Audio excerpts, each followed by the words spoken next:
شروع کرتا ہوں اللہ تعالیٰ کے نام سے جو بڑا مہربان نہایت رحم والا ہے۔ ہم نے اسی طرح تمہیں عادل امت بنایا ہے تاکہ تم لوگوں پر گواہ ہو جاؤ اور رسول صلی اللہ علیہ وسلم تم پر گواہ ہو جائیں۔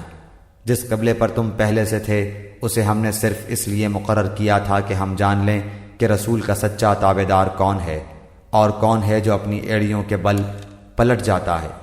گو یہ کام مشکل ہے مگر جنہیں اللہ نے ہدایت دی ہے ان پر کوئی مشکل نہیں۔ اللہ تعالیٰ تمہارے ایمان ضائع نہ کرے گا۔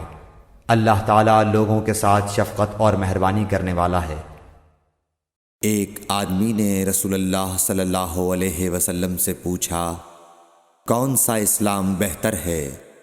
آپ صلی اللہ علیہ وسلم نے فرمایا کہ تو کھانا کھلائے اور ہر شخص کو سلام کرے، خواہ اس کو تو جانتا ہو یا نہ جانتا ہو۔ صحیح بخاری حدیث نمبر 28۔